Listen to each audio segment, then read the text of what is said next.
Ladies and gentlemen, welcome back to the Front Row Access Podcast. I am your host, Steven Russo. Anthony Gonzalez here. Let's fucking get it. Alright, guys, so tragedy has struck the Front Row Access studio. We are completely and totally out of Mountain Dew, so we've had to turn to alcoholism. But, you know, at least it's Mountain Dew alcoholism, right? So, Pepsi, this is what you're doing to my poor soul.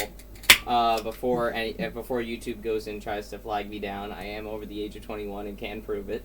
And I don't think I need to tell you about him, but you know what? Fuck it. So, what we're going to go into today, guys. So, we had a pretty big weekend this weekend. We had the Royal Rumble. We had Adesanya and Imavov, and we're going to go into all of that today, as well as give our final predictions for UFC 312, which looks like a hot pile of garbage besides the main and co-main event.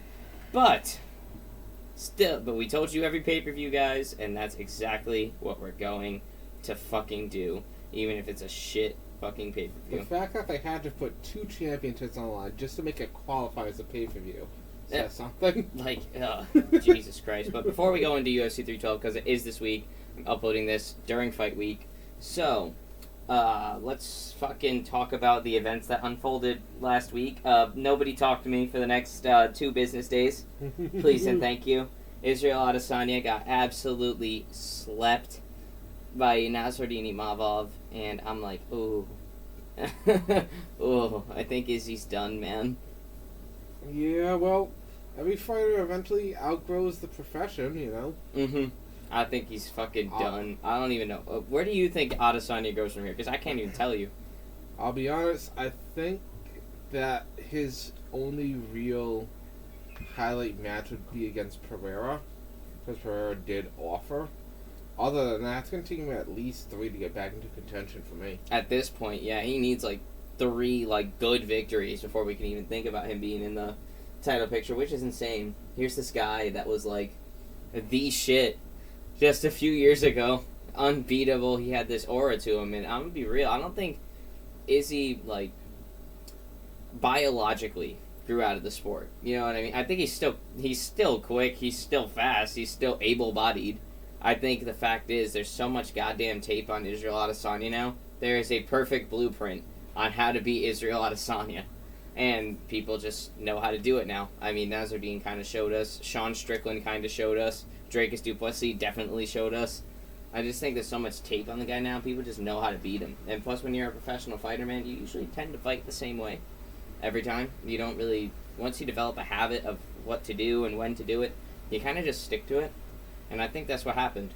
And he's also 35 years old, so he's definitely towards the end of his UFC career anyway. But yeah, dude's definitely past his prime now, and damn, that era's over, man. Volk, Izzy, Kamaru Usman, Francis Ngannou being champions at the same time. It's gone. It's done, guys. It's never going to happen again. Like, I know there's like a rumored rematch between not Israel Adesanya, Alexander Volkanovski and fucking Ilya Topuria. I'm gonna be real, I don't think Volk wins that. He might. We don't know, but I don't know if Volk wins that fight. But we'll have to see. I will say, going into this, not about Adesanya's fight, but going into this fight night we just passed, I was surprised that unbeaten guy lost to MVP. Oh, Shara? Yeah. That took me by surprise. Yeah, Shara Bullet Magomedov guy, he just got absolutely dog-walked and fraud-checked by Michael Venom Page. It's kind of insane. It was, because it's especially surprising because when MVP came to the sport, I had heard a lot about him, but his first match he didn't perform well for me. No. Since then, he has been performing pretty well, but, you know, Bullet had performed flawlessly. That's how he got his win streak.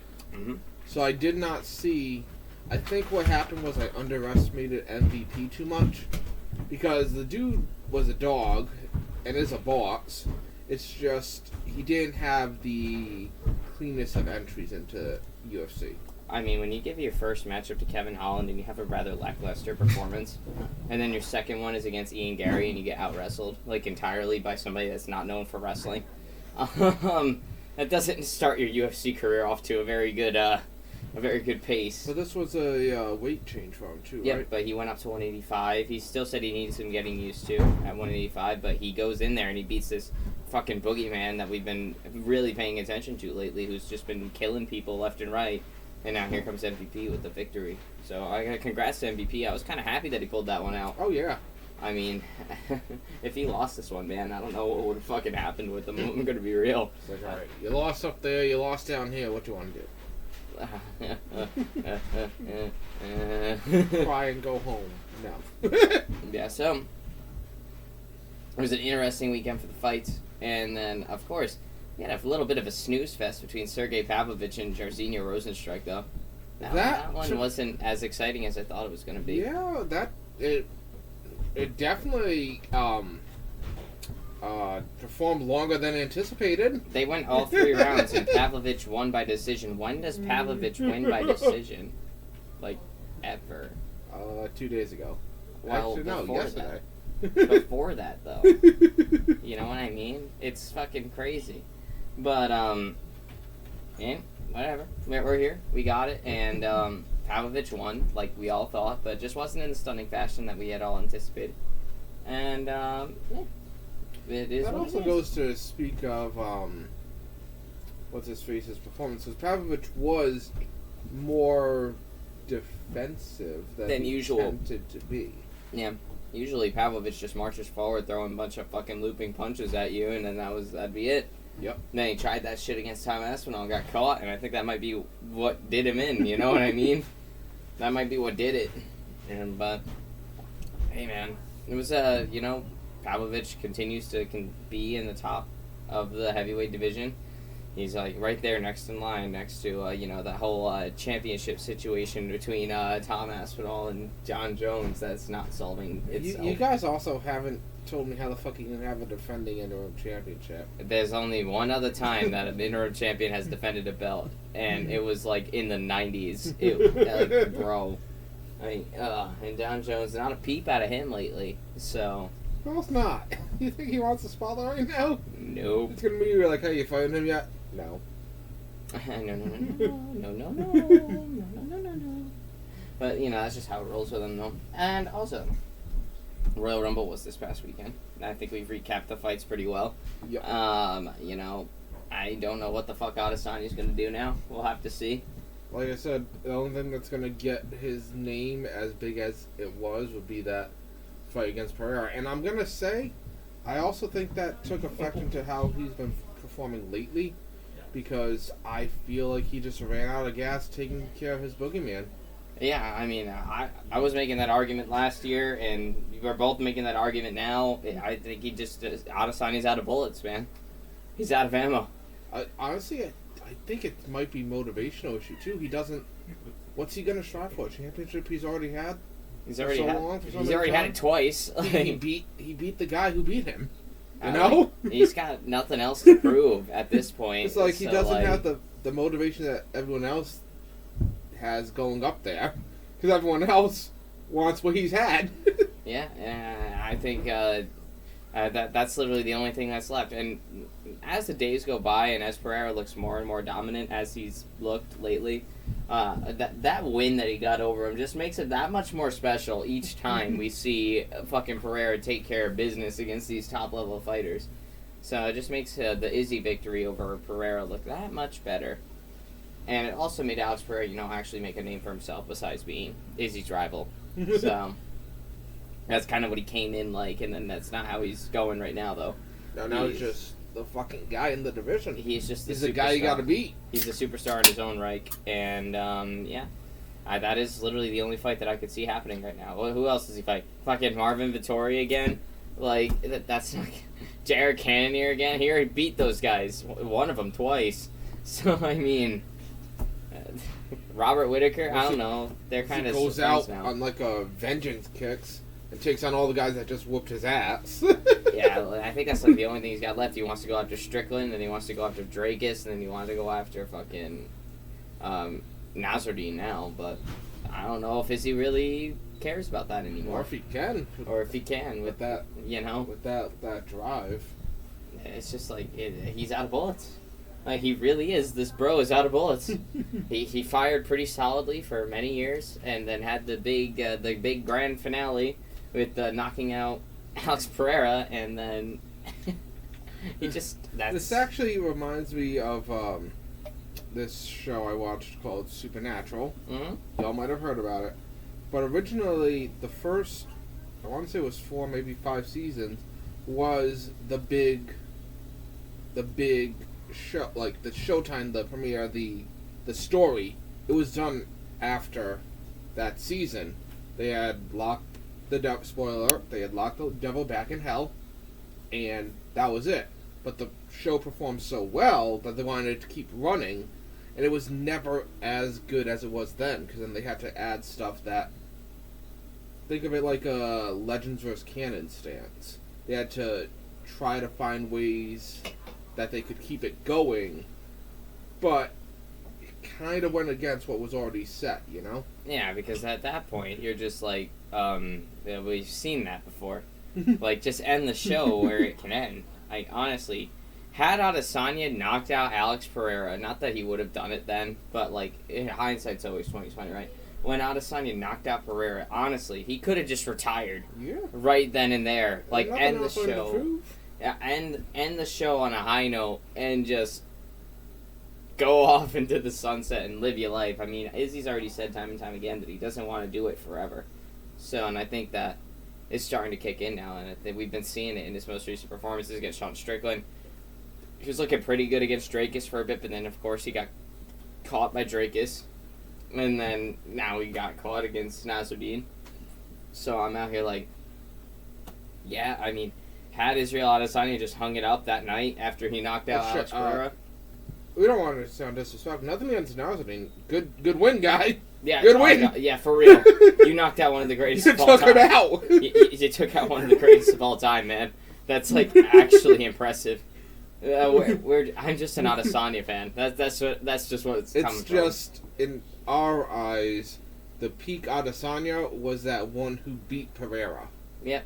And he hasn't been showing up lately.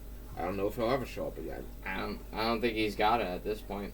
I mean, and it's just the future of middleweight now. Nasruddin is like probably like that. Now he just threw a wrench in the whole fucking plan for the UFC, because I know the UFC was trying to maybe have Israel Adesanya beat Nasruddin Imavov, and then he's back in title contention, because that's really all Izzy needs. Yeah, but a good win. He just needs one good, decisive win, and then he's right back in title contention, you know? And once he does that, then I think they were waiting for Hamzat to beat either Drakus or Sean Strickland, whoever wins that fight, which we're going to be getting into that very shortly. And then I think they would have wanted to do Israel Adesanya and Hamzat Chimaev as one big, like, blockbuster, like, finale. Do I think Izzy would win that fight? No, probably not. But, would the Izzy that showed up when he beat Pereira won that fight? Even then, I don't know. It's just because, I mean, there's so much, like, it goes back to my point earlier. There's so much tape on how to beat Adesanya these days. It's like, somebody just has to do it, you know? And even if it was the version of Adesanya that knocked out Alex Pereira that night in April 2023, like, that was just, that nothing hit the ground. That was a stand-up only fight, you know? I mean, not that it was a stand-up only fight, like, regulation-wise. It was an MMA fight, but it was a standing only fight. We got two elite-level kickboxers that want to strike with each other. They're gonna strike with each other, you know? So, I just think that's what happened, and so would that version of Izzy show up against Hamzat and beat him? I don't know. I mean, that was a bloodlusted Izzy. That is 7 years worth of fucking, I've lost to this one fucking guy 3 fucking times, and he's fucking still beating me. Just, that 7-year bloodlust goes wild, man. But, nah, so, but I don't know if he would have, but I think that's what the UFC was trying to do, and possibly make an Adesanya and Hamzat Chimaev fight, and put it in, like, Abu Dhabi in October, when they usually go down there, and that just do numbers, you know? Because I think Hamzat's gonna fight for the belt sometime this summer. He's gonna fight for it, I would think, because he is the #1 contender right now. After the winner of Drakus and Strickland is decisively picked, which I hope is decisive. I hope somebody gets knocked the fuck out or submitted, because I kind of want this whole saga to go to rest. Because it was always, I loved the Drakus and Sean Strickland their first fight, but I just couldn't stand people calling robbery left and right. I'm like, that fight came down to a coin flip, yo. I'm like, I'm tired. I want it to either be Sean Strickland, in stunning fashion, knocks out Drakus Duplessis, or Drakus Duplessis puts a fucking wrench in Sean Strickland and shuts him up for a second. I think that's what I want to happen, but because once that is that is. So then that's the end of the fight, and then I know that if Sean ends up beating Drakus is gonna want to get the rematch clause out, and I'll be like, can we move on? Hey, can we? No, because no one was better. They each won once. Yeah, so I'm just hoping it's like a decisive, just like one person just fucking smokes somebody in the first round, and that's it. I feel like even if, say, Strickland were to knock out Duplessis in the first minute and 35 seconds, he'd still get a rematch. Yeah, it's just... like, even decisively enough, they're going to want to run that a third time. Yeah, it's like, oh, man. Then we have to do a trilogy, but if we're going to do the trilogy, right, assuming Sean Strickland wins, right, if we do it, right, can we have Hamzat go for it at least once? Yeah, no, I'd say Hamzat gets... we need Hamzat to get a fucking title shot. Look, I'm the last person to want a Dagestani in the fucking title picture. But this motherfucker has beaten everybody left and right. Didn't you want fucking... I wanted Umar to win, yes. Because I wanted Umar to win, yes. Mostly because I hate Merab, and he beat Sean O'Malley. That is purely the reason why. And I don't know. Yo, see, the last thing I wanted is Dagestani. Anyways, he should have beaten him. But man, good fucking performance from fucking Merab, though. Yep. Beating Umar like that. That was insane. That was like the first person from like Team Khabib to like decisively lose in a while. So like, that's crazy. But and I don't know. I'm liking Islam a little bit more these days. So I don't know. He's just kind of growing on me. I'm like, what the fuck? This guy. It's kind of like a Charles Oliveira situation for me right now. Honestly, it's kind of like how the Great Khali was, where when he first showed up in WWE, it's like, all right, can you stop beating my guys? Who's stopping him? And eventually you're like, okay, who's stopping him? You're trying to see that fight to see what actually puts the guy down. Yeah, and I mean... now that we're on the WWE subject, guys, Royal Rumble was yesterday. Royal Rumble was yesterday, and that was fucking awesome. The event was amazing, top to bottom, except that tag team title match. That was a little bit, but honestly, I did like the tag team, just because we got to see the Street Profits. The Street Profits be like, yeah, this is what we're going for next. There. Yeah, like this is what we want. And I mean, I gotta say, now that we're on the subject of tag teams, fucking Street Profits are overdue for a tag team title run. Yep. On God, they haven't had it since they lost the SmackDown tag titles to the Bloodline. That was in 2022. Like, they're one of the best tag teams on the fucking roster right now.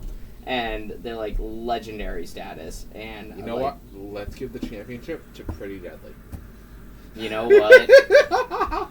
I'm down.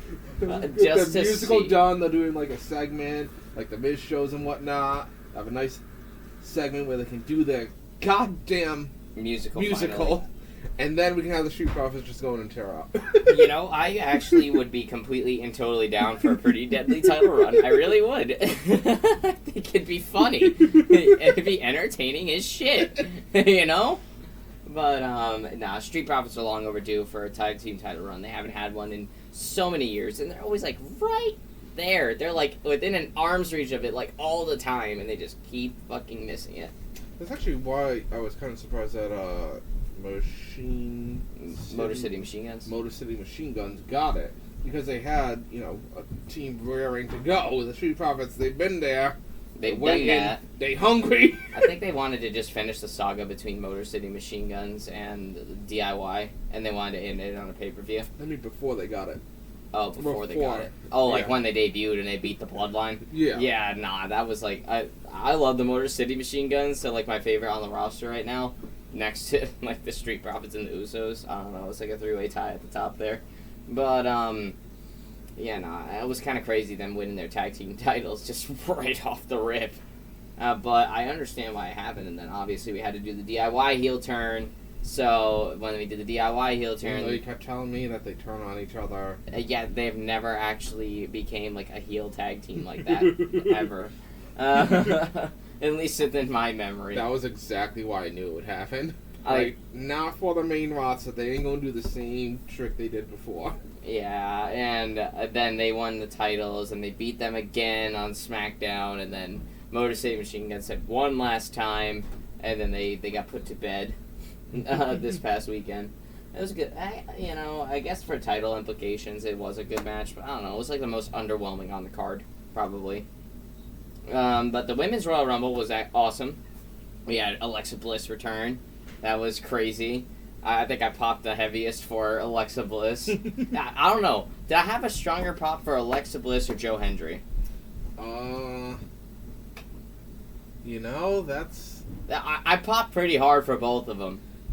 I thought you were reserving it to their own divisions. Mm-hmm. And so for the women's, you definitely were for Alexa Bliss, and the men, you definitely were for Joe Hendry because you believed in him. We believe in Joe Hendry. Say his name and he appears, But between the two, I think you had a bigger pop for Alexa. Alexa Bliss, well, it's because she's familiar. I mean, and we haven't seen her in, like, years. Like, I also think we all secretly suspected that Joe Hendry would show up. Yeah. I mean... We knew he was showing up, we just didn't know exactly when. It just, like, because he was so over, like, during the summer when the NXT and TNA little saga was going on there, he was so fucking over, and he even fought for the NXT title at one point. As a contract-signed TNA wrestler, he competed for a WWE NXT championship. So it just goes to show how fucking over the guy was over the summer. So, like, we all knew he was going to come back at the Rumble. We knew it was going to happen. But Alexa Bliss, we was always questioning about that one. We were like, will she? When? Like, she's already been out for 2 years. What's going to happen? Is she just done? Because, I mean, she has done pretty much everything that you can do as a women's superstar in the WWE. She's won titles. She's won Elimination Chambers. She's won Royal Rumbles. Like, I think she won a Royal Rumble. I could be wrong on that last stat. But, then she came back as her heel character, too. So that was fun to see.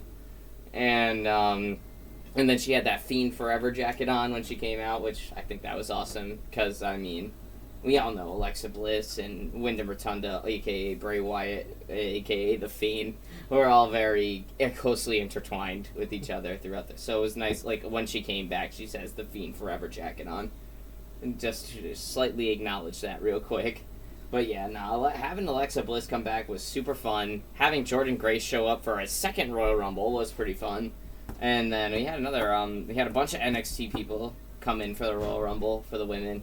A lot of people that I think are going to be called up to the main roster come the draft in May. We also witnessed what, in my opinion, is the worst spelling for Julia ever. Julia, the current NXT champion for the women. It was like Guilia. I'm like, hey, that's Gulia, my brother. That's not quite it, man. That's not quite how you spell Julia, But we also had Stephanie Vaquer in there, who's been ripping it up in the mid-card lately. And then we've had, the Ultimate Dream match was Stephanie Vaquer and Julia, and we actually got to see a little bit of that when they were going at each other. Roxanne Perez showed up and set the record for the longest time in the Royal Rumble with 1 hour and 7 minutes, coming in from entrance number 3. So, I mean, she was the Iron Woman of the whole match, and the last one to get eliminated by our 2025 Women's Royal Rumble winner, Charlotte Flair. No one saw that coming. I called it. I'm like, Charlotte Flair's coming back and she's winning the Rumble. They're going to give her a title shot as soon as she comes back? Yes. Welcome to being a wrestling fan. That's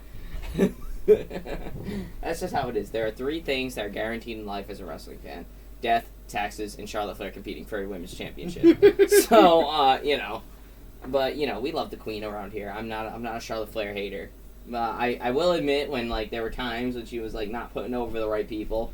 You know, when she should have put over somebody, but didn't. And then, you were there when she got her injury, right? Yeah, I was present for that shit. We haven't seen Charlotte Flair since December of 2023. And what happened was I was actually at the live event. It was a SmackDown. It was an episode of SmackDown. It was a Tribute to the Troops episode. And it was in Providence, Rhode Island. And I was sitting there in my seat. Charlotte Flair had like a one-off match going on with somebody else. I forget who it was. And she went to go and like jump onto the turnbuckle to go and give her a superplex. Kind of like that move that LA Knight does all the time where he like clears the turnbuckles. He doesn't climb up the turnbuckles. He just jumps and then superplexes. She was trying to do something like that. I think she launched off of her knee like just incorrectly. She fucking blew out her ACL and MCL. And then she fell back. Because obviously she couldn't. She was hurt and she couldn't support her leg no more, her left leg no more. So she fell back, and her head went like smack against like the mat, and I'm like, damn. So she's concussed, possible neck injury, and this woman's knee is like ripped to shreds. Like, and I remember like they did a quick finish for the match. It was obviously she was hurt. And then she actually got wheeled out. Like they brought out like they carried her out of the ring and like wheelchaired her to the back, and it was like legit. Like there are times in WWE where you know somebody's just overselling something. That was not an oversell. That wasn't a work. That wasn't a work fall. That was a ow, I'm hurt. Please save me type fall. And it was a pretty horrific injury. It kept Charlotte Flair out of WWE for a whole year. So I mean that was insane, but now she's back. She wins the Royal Rumble. She's the first woman to win 2 women's Royal Rumbles. So that's history made right there. Why wasn't Becky Lynch there? Why wasn't Becky Lynch? I don't know why. I was expecting Becky Lynch to come back at the Rumble. I really was. I know she was having some contractual issues towards like the middle of last year. You know when she lost at WrestleMania to Rhea Ripley, obviously. Then Rhea Ripley gets hurt, right? She goes out, and then there was a women's battle royal, and Becky won the women's battle royal, and then Becky would end up losing that belt at King and Queen of the Ring to Liv Morgan. So, I mean, that was just, I don't know. Maybe she hasn't negotiated the contract fully yet, or maybe they're finalizing it now. I don't think Becky Lynch is going to retire. That was my initial thought. I thought Becky was just going to just retire, just be a mom. She doesn't need to prove anything anymore. Like, Becky Lynch is by far, like, the greatest women's wrestler of all time. Okay, her and Charlotte right there, okay? Like, they grew up together, and they both made a pretty big impact on women's What about that one that's in Raid Shadow Legends? Ronda? Yeah. Ronda, I mean, she was like a flavor of the week for a bit. Really? She struggled getting over both as a heel and a babyface. And she's not even with the WWE no more. She's done doing wrestling now. She's like all retired now. She put over Shayna Baszler at the end of SummerSlam last year. No, 2 years ago now. SummerSlam 2023. She put her over. Lost the match to her, and then we just haven't seen her since. And from the interviews that I've seen her do, because I mean I've kept up with Ronda Rousey through her MMA career as well as her professional wrestling career. In the interviews that she does, she looks like she's just not interested in doing anything related to any of that anymore. I mean, good on you. I mean, you had 10 years where you just owned the fucking world, and then you made your money and you just left. You know, I'm all for Ronda Rousey just hanging it up, you know, just being done and just doing her own thing, being a mom and whatnot. So, being a mom, spend some time with the husband, you know, do her own thing with all the money she made. I'm picturing the kid saying, "Is that my dad can beat up your dad, my mom can beat up your dad." Mm-hmm. I mean, Ronda Rousey gonna beat my ass, bro. The fuck? I'm not fucking with her. I don't give a shit that she's pushing 40. She's still gonna kill me. What about you, Aaron? I'm not fucking with Ronda Rousey. You fucking with Ronda Rousey? Nope. I said no. I'm all set. She's gonna kick my ass. You know? But nah, it's like, good on her. I have a head start and a 12 gauge. I don't think you have either of those. Fuck, no. If you had a head start and a 12 gauge baby. But, Even then, I don't fucking know if that 12 gauge is gonna do me justice. Even then, it's like. Might just be you know how you always talk about the fight or flight response? Fight, flight, or freeze. Freeze is very much a part of that. Anthony just me just shotgun in hand. But nah, Ronda Rousey didn't make a lot of impact on WWE. She was like a flavor of the week in like 2019. She was a part of history. She was in the first women's main event at WrestleMania, like to actually be like the main event. Like it wasn't like a night one main event or something like that. No, this was like the match that closed the show. It was Becky Lynch, it was Charlotte Flair, it was Ronda Rousey. Such a great story leading into WrestleMania 39. No, not 39. Not 39. 39 was when Cody lost to Roman. Fuck am I talking about? 2009. Fuck. 2019 rather. Shit. 35. Yes, 35. WrestleMania 35. That was the one. Where you had the first like women's. It was like the first women's main event in like WWE history for WrestleMania, and it was them three in a triple threat match, and Becky Lynch ended up winning. So yeah, Ronda Rousey was a part of history, but she didn't do enough for women's wrestling as Becky Lynch and Charlotte Flair have done. Like when you're talking the greatest women of all time, like on that list, you need to have those two. China. Well, China too, yeah. Honest to God, China, you need her in there too. She was the one that kind of started to make it a thing. Trish Stratus kind of started making it more of a thing, and then fucking forget it once the four horsewomen appeared. And it was Becky, it was Charlotte, it was Bayley, and it was Sasha Banks. Those are considered to be the big four of the women's revolution, where they actually legitimized women's wrestling and made it look more like a legit thing, rather than no mud matches. No mud matches or bra and panty matches or anything like that. You know what I'm saying? So like, trust me, I might not have kept up with WWE, but I still remember watching WWE in the early to late 2000s. I get it. Trust me. Yeah, it was in a bad spot. It was like they were literally only there to be, hey, look, some pretty girls, and look at them doing some rather risque things. You can always tell what that goal was, and you can always tell who was favored in the men's division just by who was promoted, who was the biggest, baddest, and who McMahon loved the most. Oh my God, that's more apparent than anything else. Who McMahon loved the most. Brock Lesnar. Okay, let me tell you some bullshit about Brock Lesnar. He didn't come to the world. I'm so fucking sick of this guy. I really am. Like, I am, like, all set if Brock Lesnar never steps foot in a WWE ring ever again. Oh, what about UFC Octagon? I wouldn't want that either. Okay. So you just wouldn't want to see him ever again. I'm just so sick of Brock Lesnar at this point. Because not only has he been this... I gotta respect it, though. I mean, he's done this sensation. He made his fucking ways in WWE, got more popularity to the UFC, and then went into WWE and just got given everything. He always got the best treatment out of anyone. World title matches, long title reigns, even when he was a part-timer. You know, like...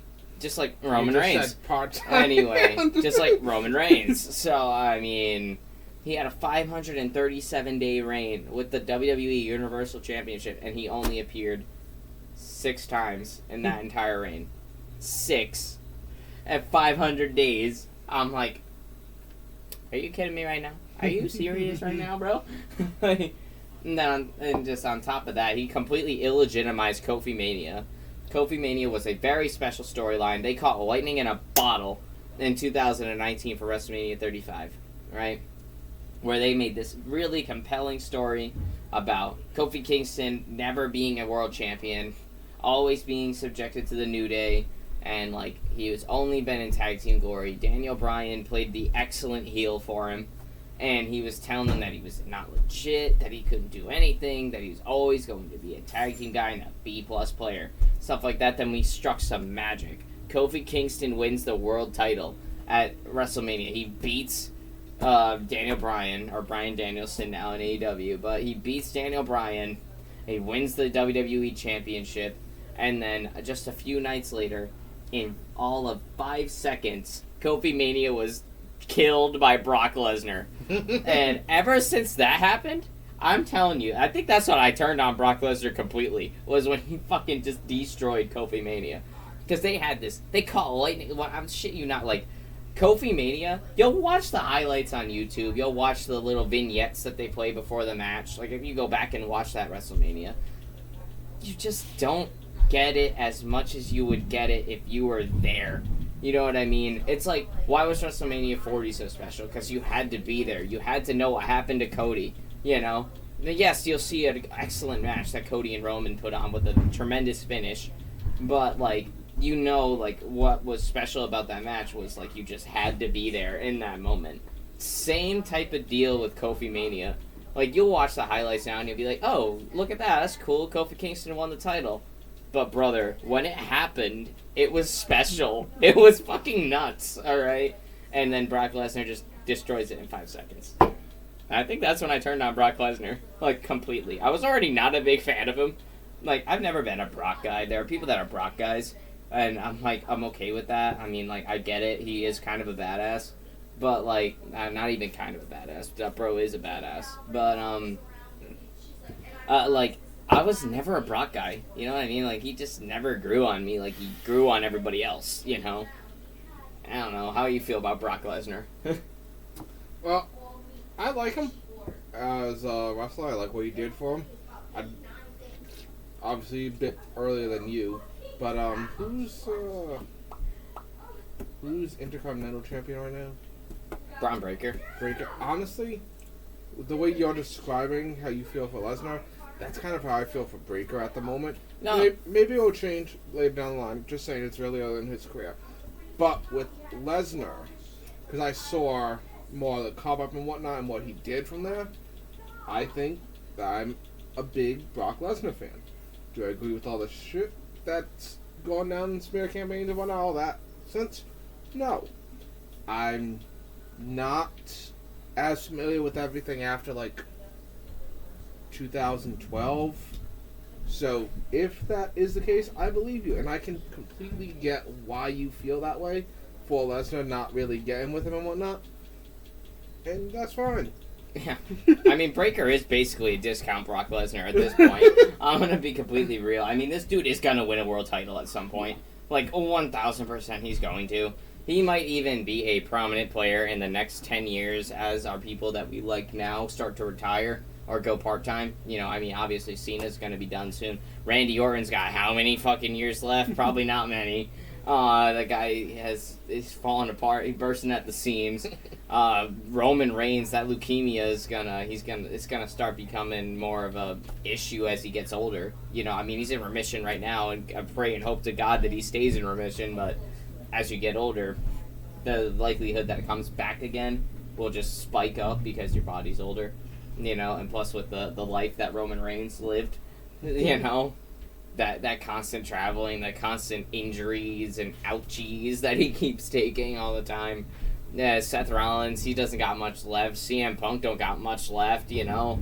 Like, all these people that I grew up watching are going to start to go by the wayside soon.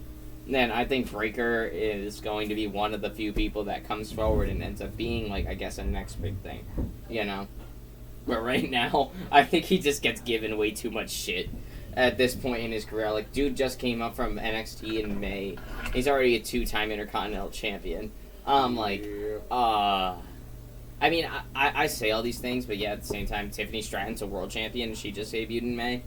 But, it's just, like, it's completely, like, I don't know. It's like they're just rehashing the same formula that they gave to Brock Lesnar with Braun Breaker.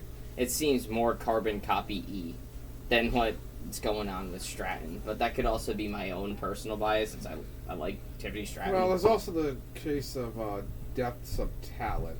Like, you got a lot more in the men's division to pick from than you do the women's division to pick from. Which is unfortunately true. You know, there are just more people in the men's division that deserve more than Braun Breaker. That's because growing up, you did, like, I'm 30 now. Growing up, I can't imagine women were like, I want to be in that Braun panty match.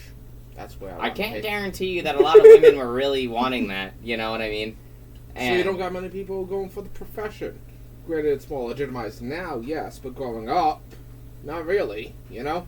Yeah, it's just like what I'm seeing with like the NXT girls specifically right now, like the women that are on NXT. They're like the first like breed of women. I mean, I guess you could also say like Charlotte Flair. You could also say Becky Lynch, Tiffany Stratton, but like that's literally just the diamond in the rough. Those ones you just mentioned. Yeah. Now that let's say 4 people have done it, now 16 people can do it. Yeah. And after that, you know, you'll get 64 people, and then so on. It diversifies more afterwards once it becomes more of a safe bet to do. Yeah, because like the group of NXT girls that we're looking at right now, you know, your Stephanie Valkyries, your Roxanne Perez's, your Julia's. Like, these are the girls that actually, like, grew up, like, watching Becky. They're all very close to my age, but maybe a little bit older than me. And they're all, like, they all grew up watching Charlotte Flair, watching Becky Lynch, watching Bayley, you know what I mean?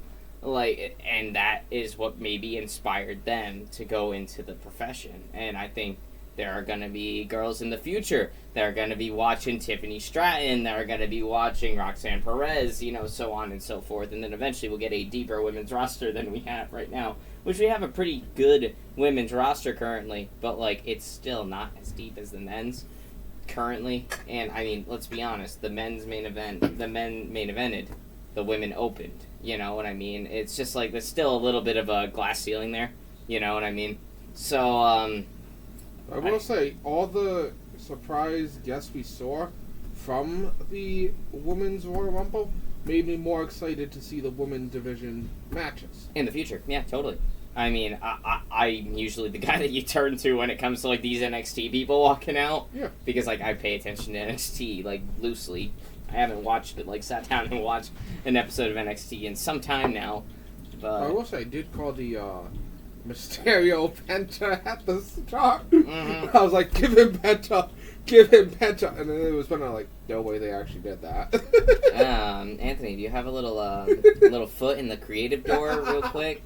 So is there like an internship that they might be offering in the future that I can maybe take advantage of? Listen. All I'm saying is the headquarters like right there, man. They really are. We went right by it. I can drive right there, honestly. In about an hour and a half, I can drive to the WWE headquarters and just go, I'm here for work. That'd be a long-ass commute every morning.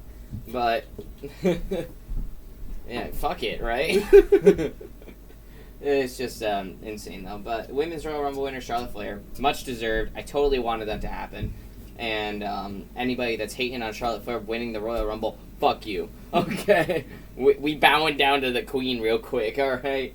And mostly because I really hope and pray to God that we get Tiffany Stratton and Charlotte Flair at WrestleMania. I've been wanting this match since, like, not Stephanie Valkyrie, the fuck.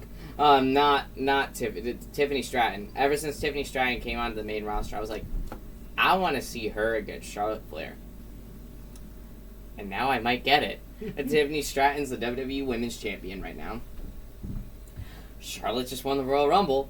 You cannot tell me that Charlotte Flair and fucking Tiffany Stratton wouldn't tear the roof off the place at WrestleMania for her. That would be an excellent match. That match would cook.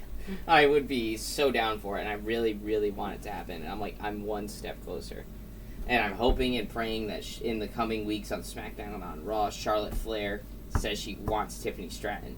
I mean, if she goes for Rhea Ripley again, that'd be cool. You know, I mean, we've seen Rhea Ripley and Charlotte Flair a couple of times now. We've seen it twice now. The first time around, Rhea Ripley lost to Charlotte Flair. The second time around, Rhea Ripley won against Charlotte Flair, and that was one of the best matches of the fucking night, you know? It had the Usos main event against Kevin Owens and Sami Zayn not happened at WrestleMania 39. A lot of people forget that it was Rhea Ripley and Charlotte Flair in the co-main event. Had the magic that was the Usos and KO and Sami not happened, like, had that magic not happened, that was a fucking good match right there. Like, Charlotte Flair and Rhea Ripley, if you haven't watched that match at WrestleMania 39, you gotta go back and watch that shit. Like, it was an excellent fucking match. I wouldn't mind seeing it a third time, but I'm thinking the more favorable matchup right now, at least at the current way that I think everybody's thinking, would be a Charlotte Flair and a Tiffany Stratton. to go at it like that. And to be honest, I don't know if I'd want Charlotte to win that match. I think that would be a proper passing of the torch to Tiffany Stratton to be the new, I guess, Charlotte Flair. You know what I mean? Because, I mean, she's eerily similar to her. You know? I mean, maybe she has her own uniqueness, but, like, I think if Charlotte Flair puts over Tiffany Stratton at WrestleMania, that kind of is a passing of the torch. I mean, Bayley did it to Io Sky, kind of, you know, but then she ends up beating Io Sky. But Bayley's definitely been doing the work for people lately. Oh, yeah. Becky's been doing the work for Rhea Ripley, you know. So I'm just saying, I think it's time for Charlotte Flair to do the work for Tiffany Stratton. You know what I mean? It just because, like, not because I don't love them. I do love them. It's just, I think that's just what needs to happen, you know? Just a passing of the torch to Tiffany Stratton to be the new Charlotte Flair, in a way. But yeah, that's my feelings on that. What about you?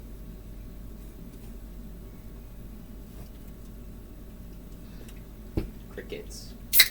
Well, I'm trying to see where I want this next year to go. And I do think that is the match to make. Mm-hmm. Stratton versus Flair. I actually think that should be what's done. I'm just trying to figure out what the other storyline is. Like, what happens to Rhea then? Where is she going? Yeah, and that's a little bit... It's an interesting concept, right?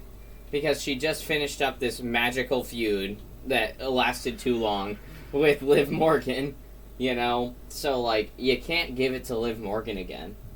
But as I said, when Rhea Ripley won that title back from Liv Morgan needed Rhea Ripley more than Rhea Ripley needed Liv Morgan. Yeah. And I think no matter what happens, we'll have to see how Elimination Chamber goes, because the winner of the Women's Elimination Chamber would, I guess metaphorically, assuming that Charlotte goes after Tiffany Stratton and not Rhea Ripley again, that winner will go to Rhea Ripley. We just have to see what the story build-up is for the Elimination Chamber when, the women's title is chosen by Charlotte Flair. So we just have to wait and see. But I'm at a point in time with Rhea Ripley because I'm such a big Rhea Ripley person. I'm a fan of hers. I do like Rhea Ripley, and I think that she is absolutely wonderful at what she does. But gotta plug my shit in. Give me a minute. I almost got this. Almost there. And done. Okay. Back to what I was saying. I'm at a level of trust with Rhea Ripley right now when I think whoever they put her with will be good. You know what I mean? I think if not one person, if not the opponent carrying it, Rhea Ripley will make it something I care about. You know what I mean? So, like, I don't really know what's going to happen with Rhea Ripley with WrestleMania, assuming, Charlotte Flair goes to Tiffany Stratton, which I think more than likely, like, 90% sure she's going to go to Tiffany Stratton. But on the off chance that she doesn't, there's your story right there. It's a trilogy match between Rhea Ripley and Charlotte Flair. You know what I mean? Because they fought before. But I think I would just trust Rhea Ripley and trust WWE with whatever they throw at her. You know what I mean? Because I'm very trustworthy of Rhea Ripley at this current moment. I think she can carry anybody to a good feud. And I think that was the difference between Rhea Ripley and Liv Morgan. Because we all know the minute that Rhea Ripley beats Liv Morgan cleanly, which she did at Saturday Night's Main Event, right, that would be the end of the feud. Because, like I said, Liv Morgan needed Rhea Ripley more than Rhea Ripley needed Liv Morgan. So, I don't know what will happen, but I will trust that WWE got a good person lined up, and I'll trust that Rhea Ripley will make me care about it. Tell us who you think will fight Rhea. Yeah. And what about you, Anthony? What you feeling? I don't want to see Liv go for title contention. Mm-mm. I do want to know what the fuck's been happening with Lynch, but I'm going to say Bayley goes for Rhea. Bayley goes for Rhea? That could happen. I only say that because when they were in California recently, and I saw it, when, was it Liv who came to the arena? But one of them came down, talked a lot of smack to Rhea. I think, it was Nia came down talking smack to Rhea. And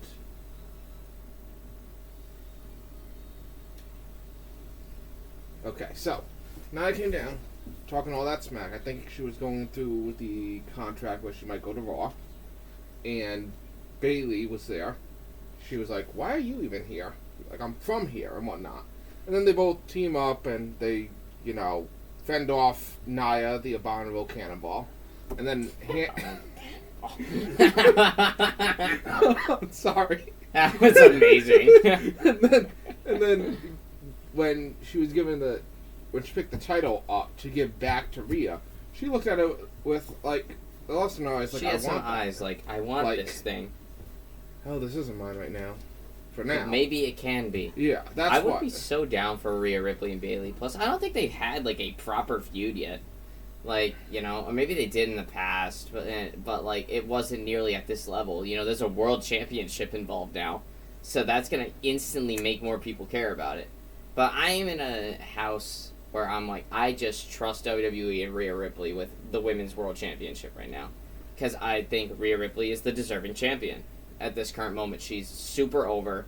People love her for one reason or another. And she puts on excellent matches every single time she's in there. And she's just overall a great character. Great character worker, and she makes me give a fuck. That's what I love with these. That's what I love about her. She makes me give a fuck. And she's Undertaker approved. And she's Undertaker approved, which that's just a plus.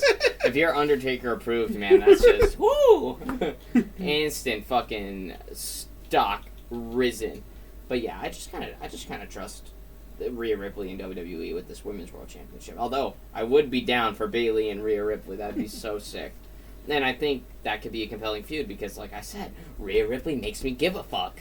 And I love it when wrestlers make me give a fuck, because then that keeps me in. Liv Morgan couldn't make me give a fuck, so I got sick of that shit. And you're like Dom hanging in a fucking cage. This is so gimmicky. It was really funny though when Rhea just went ham on it with a kendo stick. That was fucking cool. But it's just like she makes me give a fuck. I like Rhea Ripley. I'm a fan of Rhea Ripley, so we're gonna get it done. And I completely trust it now. How about that ladder match between Cody and Kevin? That carnage, I was wondering where Orton was. I was wondering where Orton was, too. I'm surprised he didn't come back during the Rumble. I thought Orton would come back during the Rumble. He didn't, though. So I'm guessing they're saving for something big. Plus, I think because the Royal Rumble, I don't know if you guys know this while we're at this segment, Super Cena did not actually win that. No, he did not. He came down to the final two. Yes, and I think had he won that, maybe then you would have put Orton in there to stir the pot a bit, get that going. But since he didn't win, I think they wanted to save him for something else. Don't know what yet. What, Randy or Cena? Randy Orton. Yeah. Yeah. They didn't want to stir the pot just yet. They wanted to settle with Jay on top, gearing up to go for his match, which I'm assuming is Gunther. But we're talking about the ladder match and about KO, about Cody Rhodes, and Sami Zayn. Because Sami Zayn came out for that.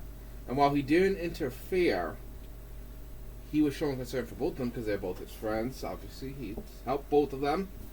And I think, honestly, I could see... Okay, so the whole match, fucking amazing. Excellent match.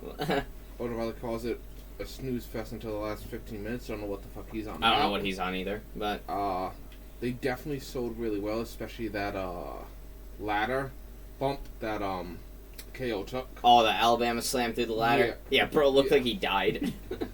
And the, Rhodes through, he got hit on the ladder that was hooked up to the other And ladder. he just died as well. So, it showed damage and whatnot. It also showed Cody more hard-faced with the damage he did.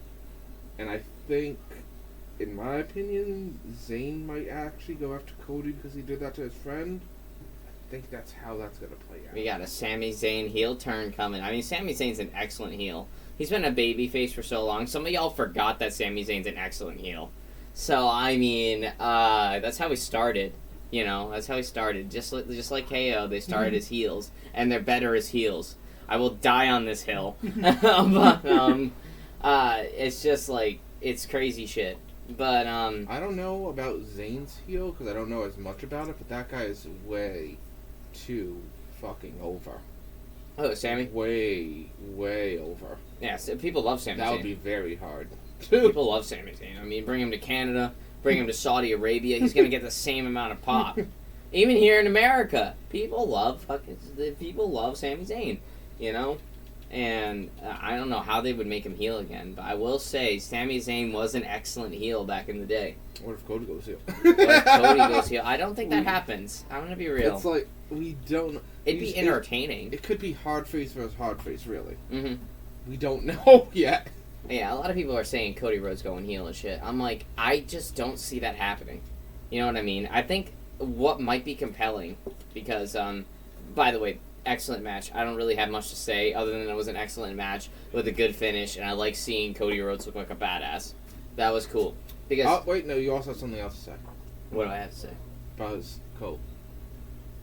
About his coat. Oh, yes. Cody Rhodes' fucking entrance gear, that coat that he was wearing on his way to the ring, those pants he was wearing in the ring. They were already on the WWE website looking. I was like, I kind of want that. And they were on 25% sale, so. I was like, I miss that shit now. But, you know, nah, the Cody Rhodes' entrance gear for this one, I mean, normally he comes out in the long coat, the long robe, you know what I mean? Nah, this one was a short one, and it was, like, badass looking. I was like, ooh, yes! So, yeah, excellent ring gear choice from Cody Rhodes on this one. And the Kevin Owens plum. The Kevin Owens pun. What was it? Son of a electrician? Son of oh yeah, the Canadian dream. Son of a security facilitator or something like that. Son of a security system. Something like that. And it was like a total dig at like Dusty Rhodes' thing. When Dusty Rhodes' thing was he was the son of a plumber in American Dream. You know what I mean? American Dream, son of a plumber. A Canadian Dream, son of a security camera associate or something like that. Whatever it was something with security systems. But I thought that was kind of cool too. And but that was a good match. Fucking excellent match. Like top to bottom, I fucking loved it. It was brutal. It was everything that you want a ladder match to be, and I think that was a good way to end that Cody and Kevin feud. You know, because obviously Kevin Owens has been Cody Rhodes' best feud in Cody Rhodes' entire title reign. Because it's Kevin Owens, you know what I mean? Kevin Owens is just a safe worker. This guy can work with anybody, you know? And, like, Cody had, like, a couple one-off matches with AJ Styles. He had one with Logan Paul. But, like, the big feud that Cody had, unless you don't, and I mean, not counting when he got the belt, like with Roman Reigns, with The Rock, and whatnot. But not counting when he got the belt. The best feud after he won the belt was with Kevin Owens. And it was a very compelling story. And, you know, but I think it needed to end, and I think that was the way to end it right there. We're going to have Cody Rhodes going to WrestleMania as the champion. Does he leave the champion?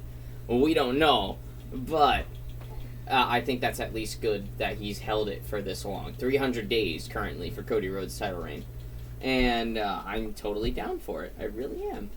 But now I'm going to go into the Men's Royal Rumble. Now that the Men's Royal Rumble ended the way it did with Jey Uso winning the Royal Rumble, which, I fucking love seeing it, you know?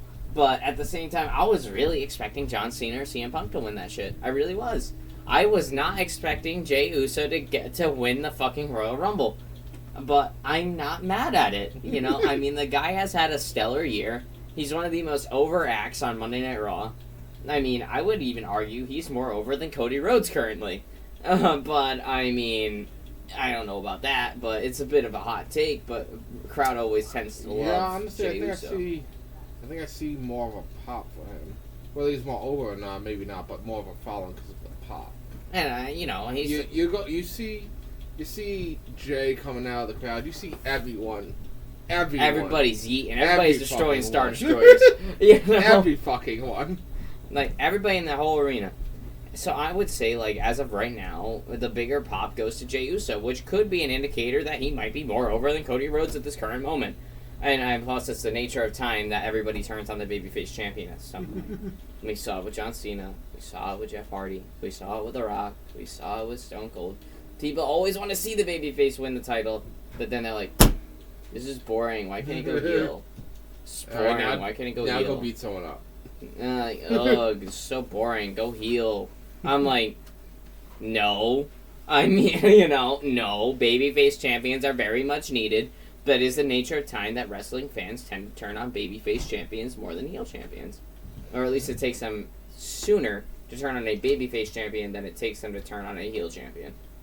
Because, like, everybody was, like, clamoring for Roman Reigns to just end his shit, right? For a little while. And then Cody finally does it. Yes! Of course, there are a couple people that are like, Roman should have held it more. I'm like, okay, those people are just Roman Glazers. Which, understandable. But, like, people turn on heel champions a lot at a much slower pace than they turn on babyface champions. Because I don't know why y'all turn on babyface champions faster than you turn on heel champions when you're literally made to not like heel champions. I think it's because you can always predict how a babyface champion is going to be a babyface champion. You can't always predict how a heel champion is going to be a heel champion. It's true. They could be a Weasley heel, or they could just be an ultimate dominant heel like Roman Reigns was. And people are watching this to see the unexpected happen. Because if they're watching it to just see something that they know is going to happen, it's just the same like reading, you know? And then you're just like, damn. Well, what the fuck? We all saw that happen. Oh, hey, guess what? Mario saved the princess, guys. Anyone surprised by that now? No? I don't think so. Yeah. So, it just seems like that's just the nature of time. If you're a babyface champion, the crowd is going to turn on you eventually. And they're going to clamor for you to turn heel. I'm like, not every babyface champion has to end up being a heel. You know what I mean? They can still be a babyface, lose to a heel, and then just like that, the babyface is back on the chase, and people are going to like the babyface again. You know what I mean? And it's just like, that's why, like, having shorter title reigns as a babyface isn't that bad. You know? I mean, obviously, Cody had to hold this one for a while. I mean, he's ending Roman Reigns' generational run as champion. You know, like, we love Roman Reigns for that title run, but we also don't love his part-time schedule. It was the right time, it was the right guy, but, like, you gotta respect it, man. That was a fucking crazy run. But, now we got Cody, and I think he had to hold it for at least a year going into, WrestleMania, so if he does lose at WrestleMania this year, I'm not gonna be mad. You know, because at this point, I think Jey Uso is going to choose Gunther. I'm going to be real. I don't think Jey Uso chooses Cody Rhodes. That's a bit far-fetched in my... well, maybe not far-fetched. Oh, picking him or not choosing him? Like, if Jey Uso were to pick... Gunther just called him a sham act that main event as a title, not what he's supposed to be. Yeah, it's like, easily, he needs to go to Gunther. Like, I'm already thinking that he's going to go to Gunther. And, like, him and Cody Rhodes, yeah, that'd be a fucking cool match to watch. It'd be two, like, mega over baby faces fighting for the WWE title, you know. But, I just think he's gonna go after Gunther. So that means Cody Rhodes is wide open, right? Because obviously we don't know. We haven't even seen Monday Night Raw yet. This is all based off of just immediate reaction, not immediate. Actually, I think we actually do know. It's gonna be actual Speed. Yes, it's gonna be Speed. Speed's appearance at the Royal Rumble was something legendary. I fucking loved it. It was so... Akira Tozawa just gets mugged, and then he's not able to compete because he got mugged. And then fucking Triple H goes, Speed, you're in the Rumble. Go. And he's like, wait, what? No, hell no. That was entertaining as fuck. I chose Speed running down to the ring, trying to eliminate everybody under the sun. He helped in eliminating Otis, which was pretty cool. And then just trying to eliminate everybody that was in there, just to get speared and gorilla pressed out by Braun Breaker. But that was like, that was funny seeing Speed do his thing. I think it was Sheamus who was in the corner. I was like, I was enjoying that. But no, it was crazy. But no, I think that means that I think Jey Uso is gonna go to Gunther. There's your night one main event right there, possibly. For Cody Rhodes, I'm already thinking that John Cena is going to win the Elimination Chamber, right? I mean, I don't know yet, but he's been heavily marketed to be there at the Elimination Chamber. He's been on the promos for the Elimination Chamber in Toronto for months now. So that just makes me think that, okay, he's going to be at the Chamber. He's probably going to win the Chamber, right? And if he wins the Chamber, that means he has to face Cody Rhodes. And that he won't be in McDonald's commercials anymore? I don't know about that. But then that means he has to face Cody Rhodes. And then I was thinking about it this morning. I was just laying there, right? I was sitting up. I was like, what the fuck's going to happen to Cena now? Right? Because I thought for sure, like, the blueprint was Cena wins the Rumble, Cena goes to beat Gunther for the 17th at WrestleMania. Now it might be Cena wins the Chamber and faces Cody Rhodes for the WWE Championship to get a 17th championship, which makes sense that he wants to do it with the WWE Championship. That is arguably Cena's championship, you know? Like, he had this fucking spinner belt, guys. Like, come on.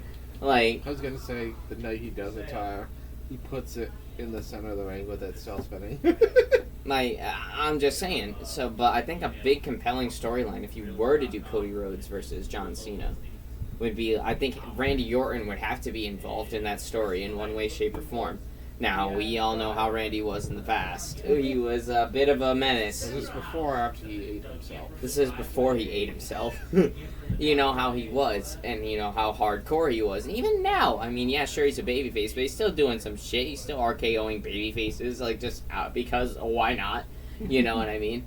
I think a lot of big storyline for this is going to be like, look, Cody, I've known John for years, and stuff like that. You have to do what I did to beat him. You need to get in his head. And, like, and then it becomes more of Cody Rhodes, like, torn between two spaces, right? Like, do I do more what Randy would do, or do I do what Cena will do? You know, because Cena was the babyface champion that stayed a babyface. He never went heel. Orton was always a heel champion, usually. So, and with this whole thing that they're selling with Cody right now, with, like, that championships gets heavier and heavier every single day. When, obviously, that segment last week on Raw, when CM Punk was like, that crown is heavy that you're wearing. Are you going to let it get to you? Stuff like that. It becomes more of, will you do what Randy Orton would do? You know, sneak your way around, find your way to win, and be a little bit more villainy, you know what I mean? Or are you going to do what Cena did? Despite the weight of the championship, I'm staying a force for good, you know what I mean? So Cody Rhodes would kind of be torn between two spaces, you know what I mean? Like, am I going to do what Cena would do? Or am I going to do what Randy would do? Do you see what I'm getting at? Because I think Randy Orton would have to be heavily involved in that feud in one way, shape, or form, you know? Because it's John Cena, it's a WWE Championship, it's Cody Rhodes. And obviously Randy Orton taught Cody Rhodes. But John Cena would be like a role model to Cody Rhodes. You know, like, he was there. He helped him win the title at WrestleMania. You know, he was there. He was there at the celebration, letting everybody usher in this new Cody era. You know what I mean? And he always stayed that babyface champion. So I think it becomes, do I want to be the hero or do I want to be the villain? And that's going to be a big storyline going into WrestleMania. Do I think that Cena will win at WrestleMania a title? Yeah, win a title at WrestleMania? I think he will. And I would be okay if John Cena's the one to end Cody Rhodes' reign. You know? But at the same time, I don't know if that's what they're going to do. Maybe they try to hold... I mean, Cena's got a whole year where he's going to be back. Maybe nobody says he has to win it at WrestleMania. He could win it at SummerSlam. He could win it at Payback. He could win it at Money in the Bank. He could win it at wherever, you know what I mean? What about Punk? Punk? I don't know. I think he might be in a triple threat match with Roman Reigns at some... And Roman Reigns and Seth Rollins. Because when he was talking to KO this recent Saturday... No, not Saturday. This recent Friday Night SmackDown, he was talking to him about it. This was in the... I guess, package for the next day. And he said that whether I win the Rumble and you win your match, the match is going to be me for that title at WrestleMania. If Punk has the belt, do you see Cena being able to do that as the feud to get the belt? He could. I just don't know what they're going to do with Cena. I just feel like he's going to need to at least be in a title match at WrestleMania. And I think Cena has to win the 17th at some point. I don't know when he's going to do it. I think it would be nice if he does it at WrestleMania. because that would just make sense. I mean, give him a big moment on the biggest stage, and then do it that way. Or maybe we wait it out a little bit. We see what happens with Cody, with Punk, with Seth, with Roman, because Roman's still directionless with WrestleMania right now since losing the Rumble. And I think he might have something to say to Seth. And I'm just saying, there's no way we go WrestleMania without Roman Reigns. Whether he's a champ or not, Roman Reigns is going to have to be at WrestleMania. In one way, shape, or form. I'm going to say him and Seth.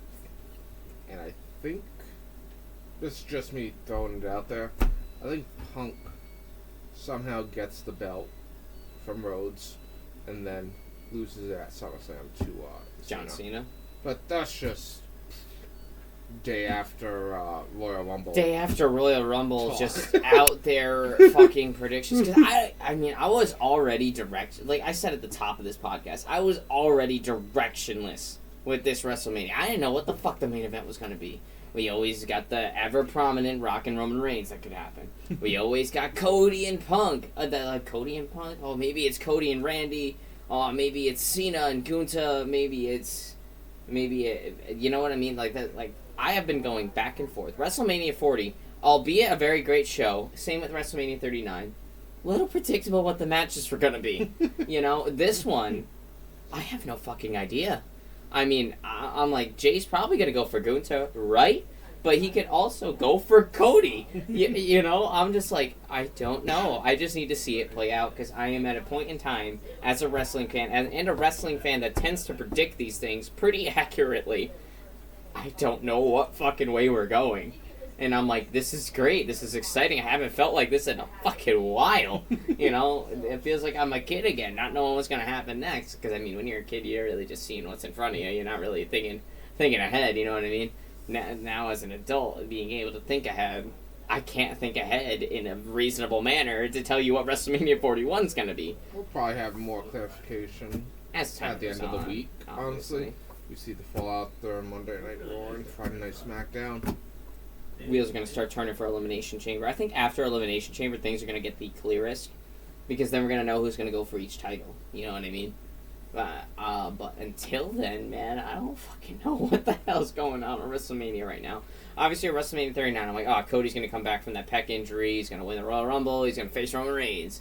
He might beat him, too. And then he doesn't beat Roman Reigns. I'm like, for sure, he needs to get back there at WrestleMania 40 and win it, right? And then he gets back there at WrestleMania 40, almost doesn't get it, then gets it, and then he wins the title. Bloodline rules. In Bloodline rules. But, that was like a crazy moment. So, overall, we've gone very in-depth with Royal Rumble, mostly because we only care about 2 fights on the UFC pay-per-view card. So, that hot garbage. It's like hot garbage. So, I think we're going to transfer a segue into, I don't know what the fuck's happening at Royal Rumble, but I do know what's happening at the next UFC pay-per-view. Incorrect. He knew exactly what was happening at Royal Rumble because it's already over and we already watched it. Oh. We don't know what the fuck's happening with WrestleMania. That's it. There's that. Thank you. Keep me on a little roller coaster here. Anyway, guys, listen to this fucking pay-per-view card and tell me that you want to spend your hard-earned money on this shit, right? Obviously, at Buffalo Wild Wings. Obviously, Drake gets Duplessis, Sean Strickland too. Intriguing matchup, right? Good match, right? I could pay for that main event. Maybe. And then we also have Weili Zhang, Tatiana Suarez, 11-0. Weili Zhang, been on a tear since 2022. Intriguing matchup. I might want to buy that. But hell yeah, put $85 on. I might want to buy that, but I gotta know who else is fighting on the card. Of course. Justin Taffa versus Taliesin Teixeira. And what ranks are those guys? Unranked. Okay, yeah, sure. And Justin Taffa is 7-4 with 1 no contest. Also, okay, alright, obviously, UFC will put like a shit fight, maybe. Yeah, there's some stinkers, of course. There's some stinkers. There's always going to be stinkers. There's got to be good ones, right? Jimmy Crute and Rodolfo Beleto. I totally did not pronounce that man's name right. What rank are they? Unranked. Okay. There are some misses in these things, okay? There are some misses. This isn't going to be pay-per-view of the year. We're not going for pay-per-view of the year. But there's got to be one good fight on there. What's the opening fight? Kevin Holland Maybe it's Ian Gary. You know. Yeah, let's see them back in action. Jake Matthews and Francisco Prado. Where are they in the ranking? Not ranked. I'm not spending my fucking money on this shit. How much you want from me? How much you want from me? What you talking? $85? Fuck no. Do I at least get food with it? No. No. Okay. You just get a mid-ass pay-per-view. Not even mid. I'll go somewhere where there is food and watch it there. Halfway decent food. It's not good food. It's not the best food, but it's halfway decent. It's not the worst, food. and we'll take that. Exactly. So yeah, that's the worst pay-per-view so far. That is the entire UFC 312 pay-per-view card, and I'm not even gonna bother. I'm not even gonna bother making predictions for those other 3 fights. I'm really not. So we're just gonna talk about Dricus du Plessis and Sean Strickland, and we're gonna talk about Weili Zhang and Tatiana Suarez. Weili Zhang. We'll start with the women. Ladies first, right? Strawweight champion. Dominant as fuck. I don't even know how many title defenses she's up to at this point. She's 35 years old, right? She goes fucking wild all the time. The only person that beats her is Rose Namajunas. That's it. And nobody else beats Weili Zhang except Rose Namajunas. And her last couple of fights, listen to this. Fucking Weili Zhang faced Yan Zhao on UFC 300. An epic fight. That shit was a war. Great fight. Amanda Lemos, probably the most dominant performance that I've ever seen in a UFC fight ever, was given by Weili Zhang, putting the fucking business on Amanda Lemos back at UFC 292 Sterling O'Malley. Right? Carla Esparza, who came off of a snooze fest against Rose Namajunas, I'm going to be real, but she still took her down, submitted her, round 2 in the minute in. And then she won against Joanna Jędrzejczyk. She fucking retired Joanna Jędrzejczyk. She knocked her out first round. Back fist. And it was crazy. It was second round, rather. And she retired her bitch ass. She's gone. She has not fought since. And then her last loss came on November 6, 2021 to none other than Rose Namajunas. So, this Weili Zhang has been going fucking wild lately. And now she's facing the undefeated contender. Tatiana Suarez, guys. The odds are even for this fight. It is minus 110 to minus 110. Wow. Which is incredible. But, I do gotta say, though, we haven't seen Suarez in a little bit. I think she had a baby, or she had a really bad injury, something like that. But we have not seen her since she beat Jessica Andrade by a standing arm triangle on a fight night in 2023. So, we haven't seen her in a little while. We haven't seen her since August 5th of 2023. That's about a year and a half now. So, but she's still an undefeated contender. And she defeated Carla Esparza. She beat Alexa Grasso, who's a former champion, back in 2018, though. She beat Little Nunes. Nina Nunes. Who else did she beat? She beat De La Rosa here, Montana De La Rosa, who was already on a losing streak prior to this. So I gotta say, despite her being undefeated, she is skill for skill pretty fucking good. I mean, all of these fights are finishes except for Little Nunes, which was just a wrestling dominance. But she is still undefeated, and Weili Zhang has basically cleared out this division. She's the only one left. But obviously, they're going all in on the odds here. It's even.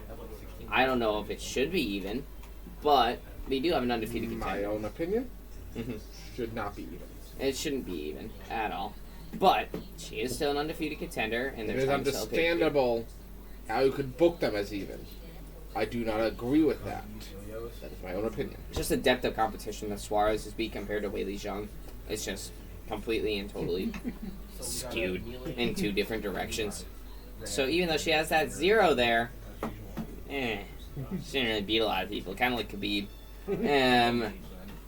But, you know, it's still good. But Weili Zhang's got nobody left. She's cleaned out this division at this point. So, I mean, and plus strawweight's like on life support right there with bantamweight. So, I mean, ever since Rose Namajunas left the division, it's been a little different, you know, because nobody can beat Weili. So, even if you're a relatively good fighter, you just can't beat her. It's just like that, you know? But I think this is less of the fight itself and more of the what can happen if Weili Zhang beats her. Or what kind of an upset will happen if Tatiana Suarez beats her. You know what I mean? I think that's more what it is. What's in it for both of them. Not so much the fight itself, but like what can come from the fight. Tatiana Suarez beats Weili Zhang. She goes down in history as one of the people that was able to beat the unbeatable. You know? And that could be the start of a relatively good run for her. There's still some good competition at strawweight. But if Weili doesn't kick her ass. If Weili doesn't kick her ass, that is. On the comeback.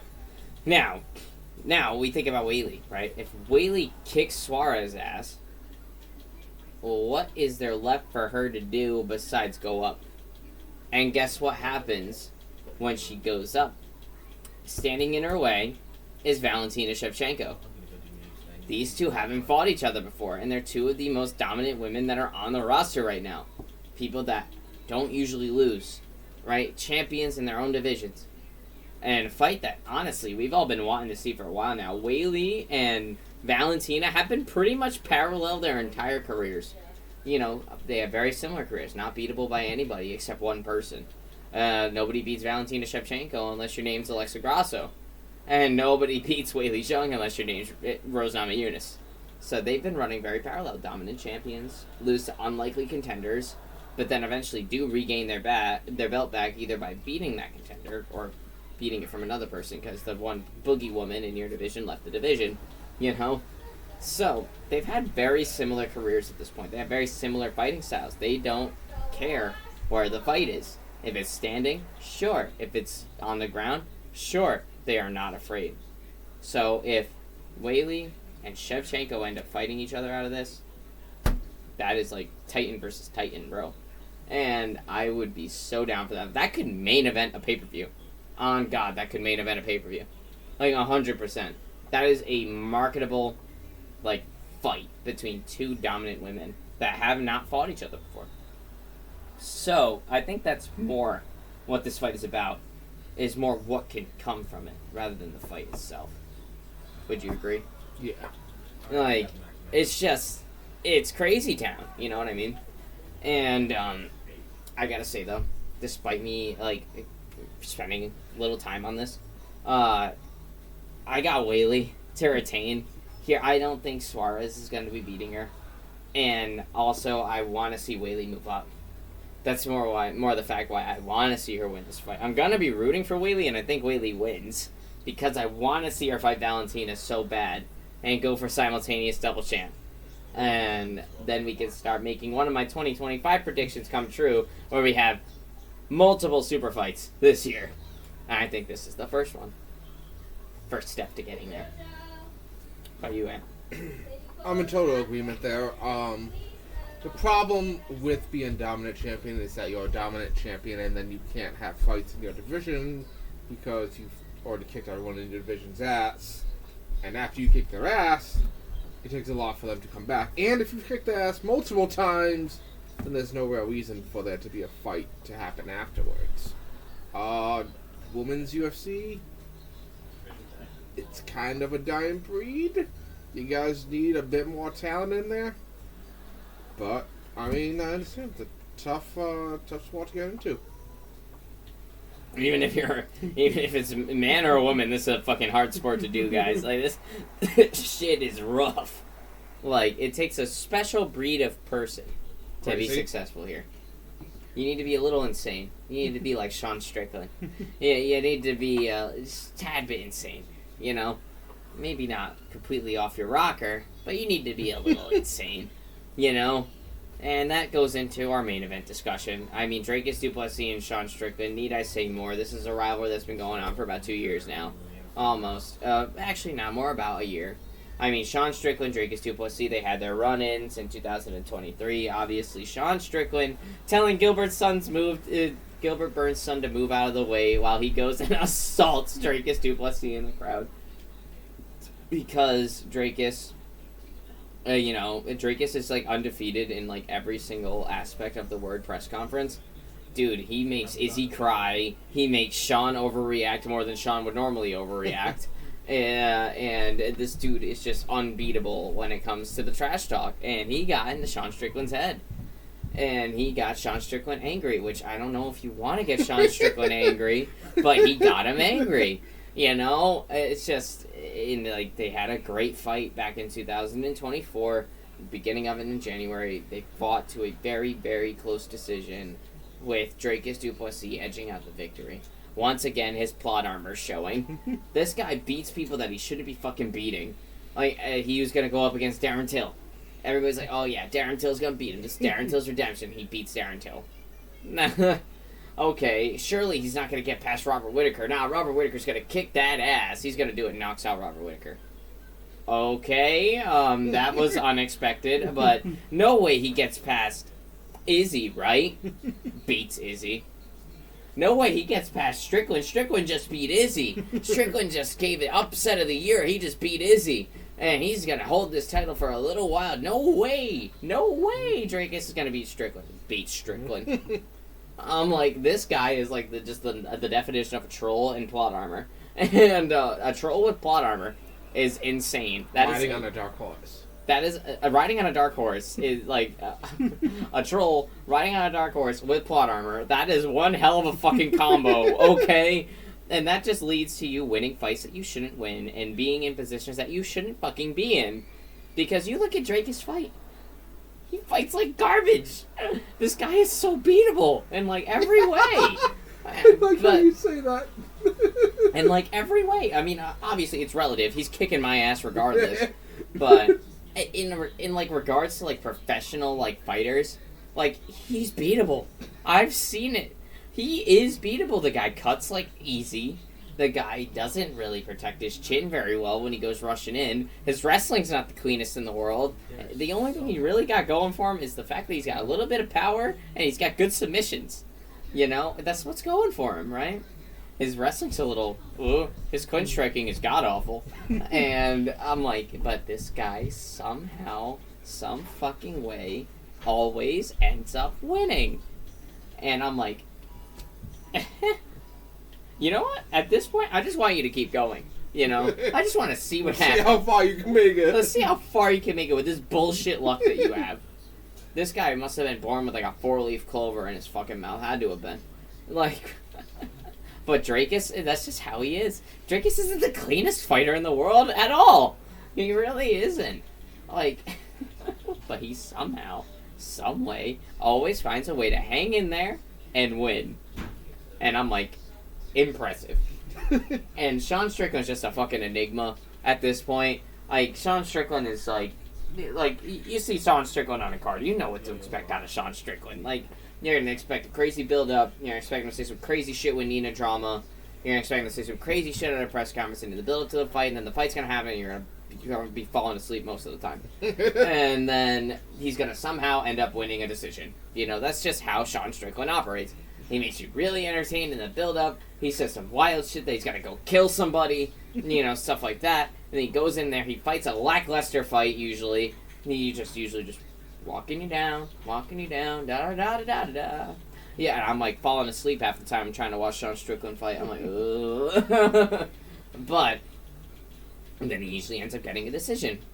So two people that shouldn't be in this position are in this position. We have a boring fighter that talks a lot, and we have somebody who talks really well, but doesn't fight good, and keeps winning. So, take it that as you will, but that's like the too long didn't read the simplest version that I can put down here, with both of these guys being in this title picture. And they somehow, some way, made it into the middleweight title picture and beat Israel Adesanya in one way, shape, or form. So, I'm like, I just don't know what to expect. You got two guys that shouldn't be in this position at all, but here they are. And I'm going to be real. This fight is going to be probably just as good as their first one. I'm maybe not just as good, maybe not as close. But what I want here with this fight is I want a decisive victory. I want somebody to beat someone and win. you know, and then we could put this Sean Strickland, Dracus du Plessis, Island of Misfit Toys era of the UFC middleweight division to rest. Or at least that saga of it. You know what I mean? So, with that being said, I've pretty much laid out everything that's on the table. Both of these guys are rather similar in fighting styles. Sean Strickland's more of a striker, and he can wrestle. He just doesn't like to do it. But then you have Dracus du Plessis who can mix the takedowns and mix it with the striking and just do it that way. So, and in this case, I don't think anything's going to change. I think Dracus du Plessis beats Sean Strickland decisively. He either submits him or knocks him out, more than likely submits him. So I'm taking Dracus du Plessis by submission to win this fight, and Sean Strickland's gonna go beat up Nasruddin again, or maybe go beat up Hamzat. You know, maybe face Robert Whittaker. I don't know what happens to Strickland after this, but I think Dracus is the more well-rounded person. Even if it isn't the greatest mix-up in the world, it's a mix-up, and Sean Strickland is rather one-dimensional. Yes, he's a puzzle that nobody can really solve. He's got that weird stance and this weird fighting style that somehow fucking works, but the reason why Dracus was able to beat him was because he could get takedowns on Sean Strickland. When he got the takedowns on Sean Strickland, that just won him rounds. Like, if it was, like, really tit-for-tat on the feet, like, all the round, and he gets a takedown, that one takedown wins you the round. You know, and I think because Dracus has that ability and is willing to go to the ground if needed, he's the better fighter. I mean, the odds are rather close, which is understandable. Both of these guys win somehow. It's a minus 195 favorite for Dracus and a plus 165 for Sean Strickland. But I think Dracus wins. I think Dracus retains the title, and Sean Strickland does something else. I don't know, but whatever Sean Strickland does, people are going to pay attention, whether it's for a title or just a fight night main event or maybe a featured fight on a main card or a co-main event. Doesn't matter. Sean Strickland's stock won't diminish much, but I think Dracus is the better fighter here, and plus he's just got fucking plot armor. So I'm like, all right, Dracus du Plessis by submission. I don't think he's gonna beat by Strickland. I got du Plessis for this, although I'm rooting with all my heart for Strickland. Yeah, me too. I mean, Dracus du Plessis kind of pisses me off because of how fucking protected he is. Not even by Dana White, because trust me, if it was up to Dana White, this dude wouldn't be in any position that he's in. You know, just how protected he is by the fucking universe at this point. It fucking annoys me. So, he's a bit of a prick. So, I'm going to hope Strickland wins. But I kind of want Dracus to win. I'm predicting Dracus to win because I just think he's the better fighter.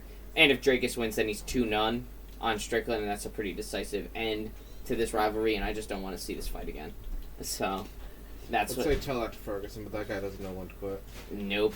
And, but yeah, so I'm taking Dracus du Plessis to submit Sean Strickland. How do you think he's going to beat him? I don't know how. Mm-hmm. I think he'll find a way to, though. But once again, I'm just going to hope for Strickland. Yep. So, for your prediction, Dracus du Plessis by randomly perfectly timed falling piano. Yes, exactly. You know, that's how du Plessis retains his title. The magical falling piano is going to be perfectly timed. It's going to crush Strickland. And that's how he's going to win the fight. Because that's just the bullshit luck that this guy has. Anyway, I'm done. Anthony, you done? Yep. Alright, so we'll see y'all next week.